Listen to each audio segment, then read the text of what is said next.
I just wanted to say hi to everybody and welcome to another episode of You Talk It, We Live It, the show for working class people, made by working class people. My name is Emily, one of your hosts. And today on You Talk It, We Live It, we are super excited to have Marvin Peña, the grassroots organizer for VOZ, here with us. So thank you for coming on today. And my first question is, could you tell us just a little bit more about VOZ? What are you guys? What do you do? VOZ, we're a nonprofit organization that advocates for immigrants and on worker rights. Basically, one of the things that we focus is on, trying to empower and give the workers the voice that they need and help and support them to navigate the issues and the barriers that they face. Our particular structure goes from a day labor committee that they decide on quite a few decisions within the organization when it comes to workers. What would you say, or how would you define a day laborer? Like, what does that mean to the rest of us? But yeah, basically a day laborer is the person who executed a job for the day. They are hired, they are paid the same day, and then the next day go on with the same duties, if you will. And most of them are immigrant workers and workers that had some or face some barriers when it comes to finding a stable job. And that's one of the main issues there. Yeah, I could definitely see where there'd be some barriers there. Yeah. But what would you say is maybe one of the hardest things that immigrants workers face, and like what's one of the barriers to, Right. employment beyond just day laboring? There's quite a few of them, more often than we wish. They don't get paid for whatever reason. They do a job and then sometimes we come back tomorrow, then they never get paid, or for the simple fact that they're immigrants, so what you gonna do? I mean, things like. Yeah, no, hearing that, that's just absolutely heart-wrenching. If you're not here legally, what recourse do you have? You've spent your whole day doing probably back-breaking work under probably not great conditions, just to have somebody say, thanks for your free work. I mean, let's be honest, that's slavery. Pretty much, yeah. That's slavery.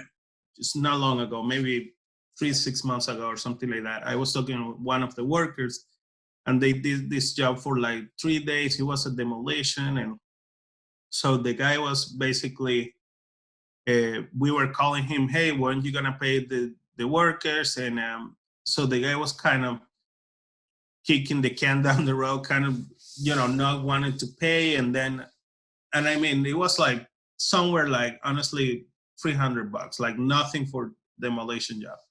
And I mean, I could see like frustration in this worker. There were a couple of them. And I mean, most of them, they are not youngers, like they are like in the late 40s, 50s. So this is their way of living, and probably it will be for the rest of their life. Hopefully not. But I mean, yeah, it sounds like, correct me if I'm wrong, but you could in a way say that these people are doing the jobs least wanted by anybody else. And then on top of that, not only are they not getting paid standard rate, they're getting paid way below the rate, and sometimes not even paid at all. Yeah. Oh, no, completely. That's purely from a worker's perspective, with COVID-19, we know how it's impacting the people who are working those retail jobs, fast food jobs, 9 to 5. Right. We hear about that in the media all the time, and most of us know people who work those types of jobs. So we kind of have an idea of what's going on there. But how is it impacting your group of workers in your community?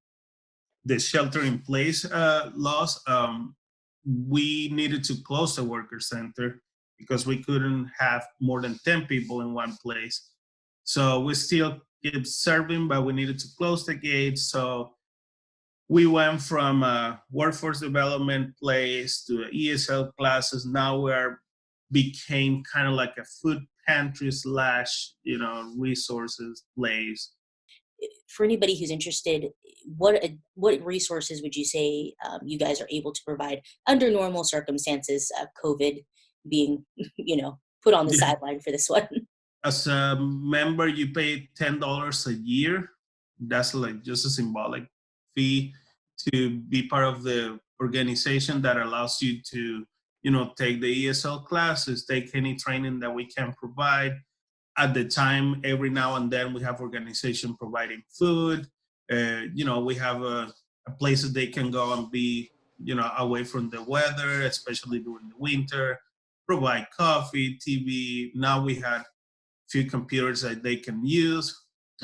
So all this just for those $10. Wow, that's amazing. Thank you for that. Yeah, Here's something I want to ask as a person sure. personally, and also for anybody who's listening who's moved by this.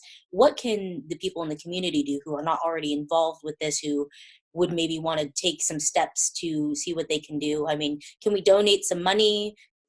Obviously, donations are welcome and are the main way of supporting not just organization but workers. And our website to go there, and there is a link right there in the website that is portlandvoz.org. And also we have food donations, and there is a list of basic things that we need, non-perishable food for the most part, but also like camping gear, tents, sleeping bags, maybe those little cooking things that you can use, all the things that can alleviate the burden of people who are living in the street right now.